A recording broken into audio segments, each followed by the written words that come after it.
పోలీసుల ప్రకారము ఏపీ రాష్ట్ర ప్రభుత్వం ప్రకారము రాష్ట్ర ప్రభుత్వంలో భాగస్వాములైన కొంతమంది నాయకుల ప్రకారం నిన్న పులివెందుల్లోనూ ఒంటిమిట్టల్లోనూ చాలా ప్రశాంతంగా ఎన్నికలు ముగిశాయి.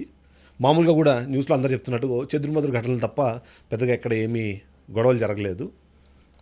చాలా ప్రశాంతంగా ఎన్నికలు ముగిశాయి.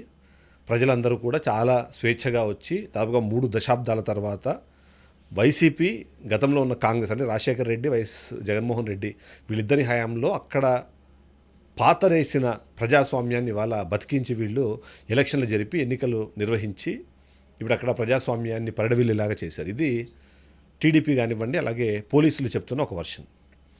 నిన్న అసలు ఒంటిమిటలో కానివ్వండి, లేకపోతే పులివెందుల్లో కానీ ఏం జరిగింది అన్నది న్యూస్ ఫాలో అయిన ఏ ఒక్కరికైనా అర్థమైపోతుంది. అక్కడ పూర్తి స్థాయిలో వన్ సైడెడ్గా ఎలక్షన్స్ జరిగాయని. ఇది నేను చెప్తున్న మాట కాదు. అక్కడున్న ఓటర్లే బహిరంగంగా బయటకు వచ్చి మా ఓట్లు వేయనివ్వలేదు, మమ్మల్ని ఓటు వేయకుండానే పంపించేశారు, మేము వెళ్ళేటప్పటికే మా ఓట్లు వేరే వాళ్ళు వేసేశారు, అక్కడ ఏజెంట్లను కూడా కూర్చొనివ్వలేదు అని వైసీపీ వీళ్ళందరూ ఆరోపణలు చేశారు. ఇది సరిపోదన్నట్టు ముందుగానే అంటే మనం తెలుసు రెగ్యులర్గా ఎన్నికలు ఎలా జరుగుతాయి. ఎన్నికలు జరిగేటప్పుడు ఏదైతే ప్రచారం ముగిసిన తర్వాత ఆ ఎన్నికలకు సంబంధం లేని వ్యక్తులు ఎవరో ఆ ప్రాంతంలో ఉండకూడదు అన్నది రూల్. కానీ అవినాష్ రెడ్డి అంటే లోకల్ ప్రాంతానికి సంబంధం ఉన్న అవినాష్ రెడ్డినేమో అక్కడి నుంచి గొడవలు జరుగుతాయని, గొడవలు జరిగే అవకాశం ఉందని, ఈయన ద్వారా ప్రేరేపితమయ్యే అవకాశం ఉందని చెప్పేసి పంపించేస్తారు. అదే టీడీపీ పార్టీకి సంబంధించిన ఎమ్మెల్సీ రామగోపాల్ రెడ్డిని కూడా అక్కడి నుంచి పంపించేస్తారు. కానీ మంత్రి హోదాలో ఉన్న రాంప్రసాద్ రెడ్డిని మాత్రం ఎవ్వరు అడ్డుకోరు. ఆయన డైరెక్ట్గా పోలింగ్ బూత్లోకి వెళ్ళిపోతారు, అక్కడ ఉన్న ఏజెంట్లతో మాట్లాడతారు, ఏజెంట్లతో గొడవ పడతారు, అక్కడ ఉన్న వైసీపీ నేతలతో గొడవ పడతారు, ఓటర్లతో గొడవ పడతారు. ఆ గొడవలు పడి ఆయన సమక్షంలోనే ఒక వైసీపీ ఏజెంట్ని దారుణంగా కొడతారు. ఇవేవి జరిగినా సరే అవన్నీ చెదురుమదురు ఘటనలు మాత్రమే. చాలా ఓపిక్గా, చాలా స్వేచ్ఛగా నేను ఎన్నికలు జరిగాయని మనందరం నమ్మాలి అన్నది వాళ్ళ ఒపీనియన్.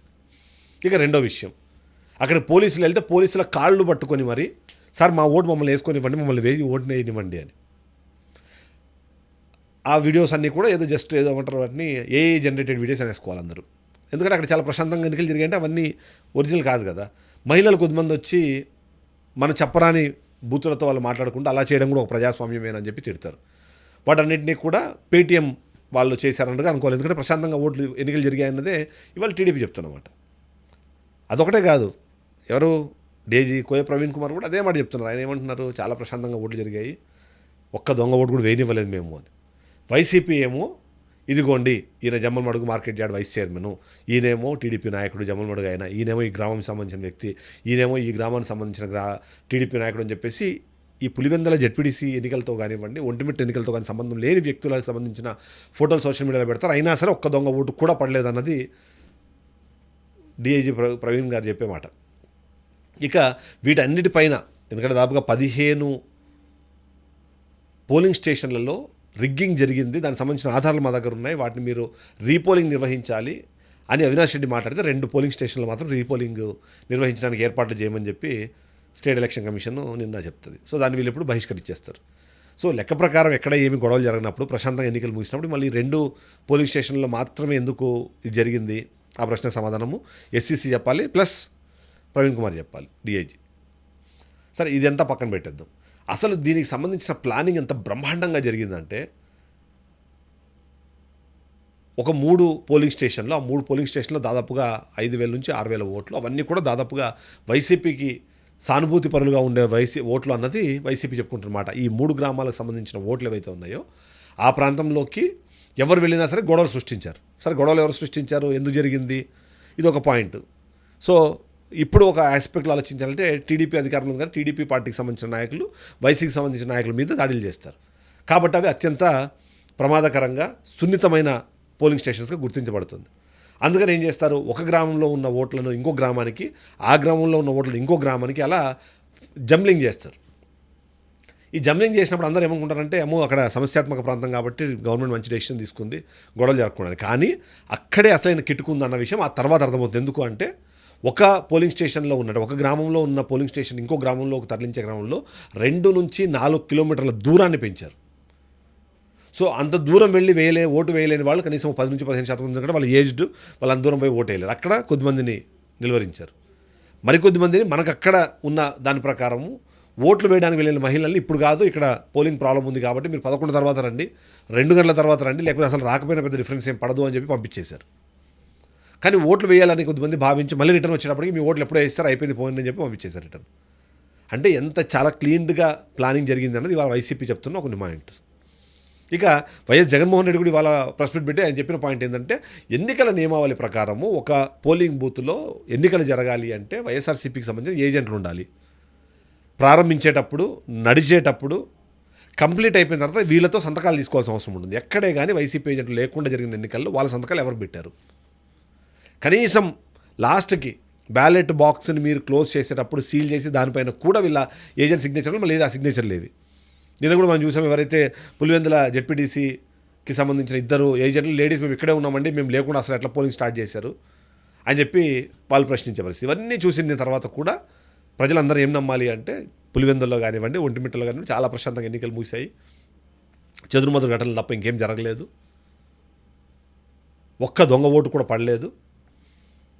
సో ఇవన్నిటినీ చూపించి వైసీపీ వాళ్ళు ఏం చేస్తుందంటే, మీరు వేస్తున్న విత్తు రేపొద్దున మొక్క అవుతుంది, ఆ తర్వాత మానవుతుంది, దానివల్ల వచ్చే పరిణామాలని మీరు కూడా చేయాల్సి వస్తుంది. ఎందుకంటే ఇప్పుడు ఆల్రెడీ 1 సంవత్సర కాలం, ఆల్రెడీ 14 నెలలు అయిపోయింది మీరు అధికారంలోకి వచ్చి, ఇంకో 4 సంవత్సరాల తర్వాత మేమే అధికారంలోకి వస్తాం, అప్పుడు ఏం జరుగుతుందో చూసుకోండి అని చెప్పి ఇప్పటి నుంచి మాట్లాడుతున్నారు.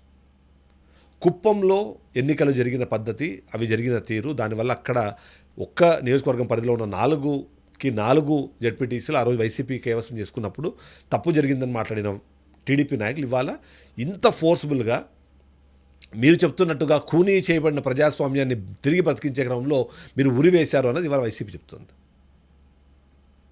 నిజంగానే నిన్న వీళ్ళు మాట్లాడిన ప్రకారం, వైసీపీ వాళ్ళు మాట్లాడిన ప్రకారం, మీరు వెళ్ళి ఏ గ్రామంలో అయినా సరే గ్రామానికి సంబంధించిన ఓటర్ల వేలుపైన సిరా చుక్క ఉందేమో చెక్ చేసుకోనండి అని చెప్తున్నారు. అంటే అంత కన్ఫర్మ్ వాళ్ళు చెప్తున్నారు ఓటింగ్ జరగలేదు అని.